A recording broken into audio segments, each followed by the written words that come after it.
Hi everyone, Spanish Grammar Guy here on Focus 15 to help you with your Spanish grammar. Welcome to today's presentation on Spanish verbs, a very simple presentation on the basics of using verbs in Spanish. Verbs, obviously, keys to expressing actions. They're action words, states or occurrences. So let's dive into them and see how they work in Spanish. So in every sentence, verbs are essential to indicate actions. In Spanish, the verbs change form based on who is performing the action, based on the subject, and also when it's happening. So we'll discuss this further. So Spanish verbs are typically grouped into three categories based on their infinitive endings. The infinitive is the whole verb that you'd find in a dictionary such as hablar, comer, venir, for example. So the three groups that Spanish verbs are typically divided into are verbs ending in AR, verbs ending in ER, and verbs ending in IR. And you'll hear people say AR verbs, ER verbs, and IR verbs. Now the infinitive, the whole of the verb, tells you the action the verb performs, but it doesn't tell you who is performing that action. So you have to know the conjugation of each verb to do this. And the conjugation is about modifying these verbs to agree with the subject who is performing the action. I, you, he, she, we. In Spanish, yo, tú, él, ella, etc. Now these, yo, tú, él, ella, etc. are called subject pronouns. They tell you who's performing the action of the verb. But in Spanish, the verb endings change according to the subject, and that's what we mean by conjugation.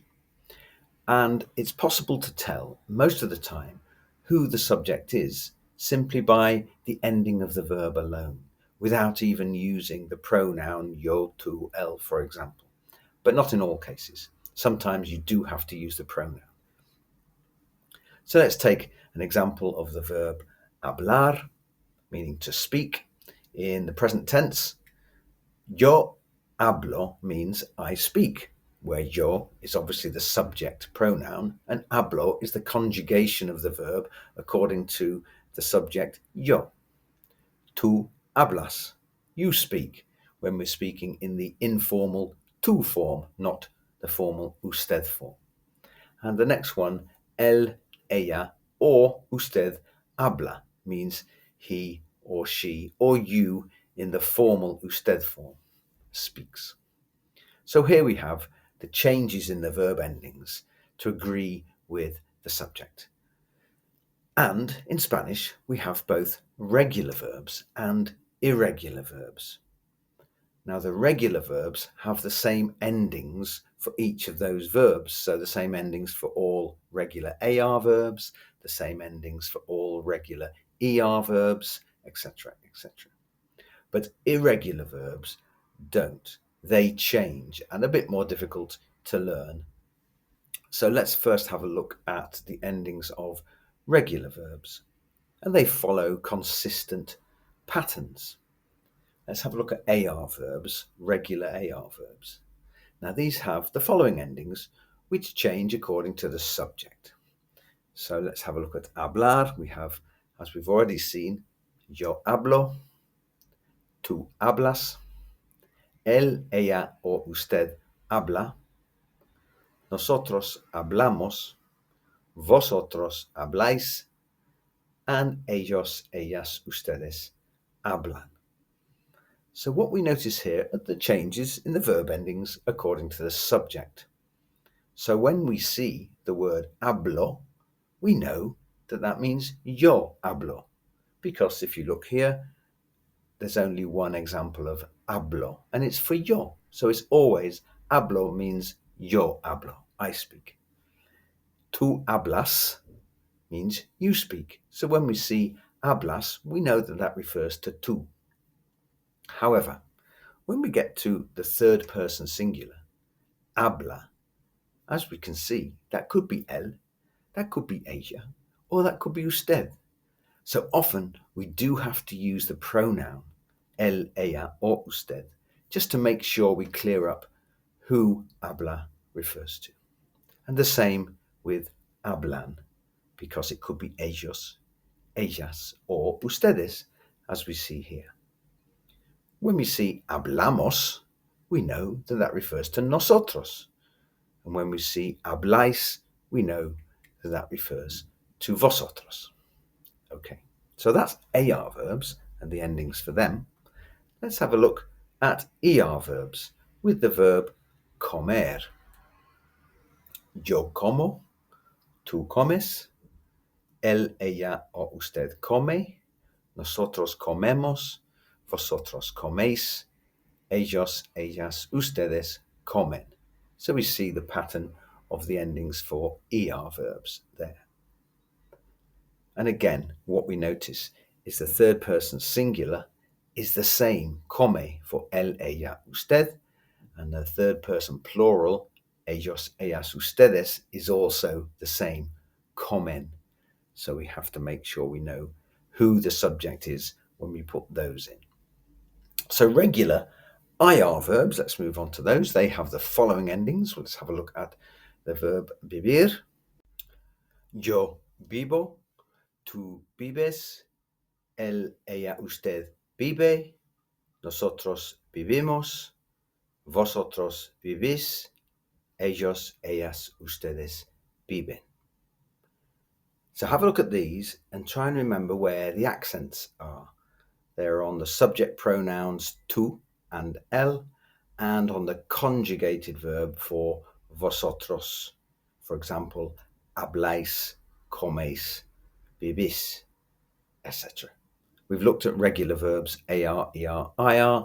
Let's now talk about irregular verbs, because not all verbs follow the regular verb patterns that we've just seen. Irregular verbs have unique stems or endings. So the stem is the first part of the verb, the ending obviously is the last part.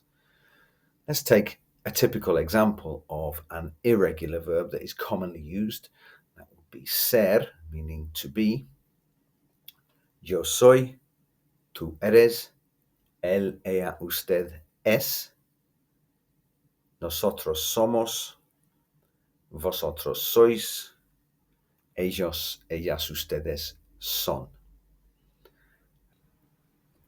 There are many irregular verbs in Spanish, unfortunately, and these have to be learnt separately. So that's something you have to sort of do yourself. Let's have a list here of the main irregular verbs. We've mentioned ser, to be, haber, to have, estar, also to be, pensar, to think, tener, to have, poder, to be able to, poner, to put, ir, to go, saber, to know, dar, to give, dormir, to sleep, hacer, to make or to do, decir, to say or to tell, querer, to want or to love, andar, to walk, caer, to fall, entender, to understand, jugar, to play, leer, to read, traer, to bring, venir, to come. Okay, there's quite a long list of the most important irregular verbs. So look them up and look out how to conjugate them according to each subject. Now, obviously, as in any language, verbs also have different tenses, such as the present tense, seen in the examples here, but also various past tenses and future tenses. All of these tenses can be found on the channel, so have a look for the videos on them and how to use the different tenses. But of course, when we have different tenses, the conjugations of the verb changes, so the endings for the verbs change according to the subject to show you that they are in different tenses. Now, verbs also have different moods in Spanish to tell you the feeling of the speaker, moods such as the imperative, when someone gives an order, or in Spanish, the subjunctive mood is very important when there, for example, is doubt about something or wish or desire, for example. And also for these moods, the verb endings also change. So in Spanish, there's a lot of changes in the conjugation of the verbs according to the type of verb, the tense of the verb, and the mood. So these have to be learnt. Again, these moods are also dealt with in separate videos on the channel, so look out for those on the present subjunctive, imperfect subjunctive, imperative, for example. So that's it for now. Thanks for watching. Please subscribe to Focus 15 with the Spanish Grammar Guy if you want more Spanish grammar tips. Thanks for watching.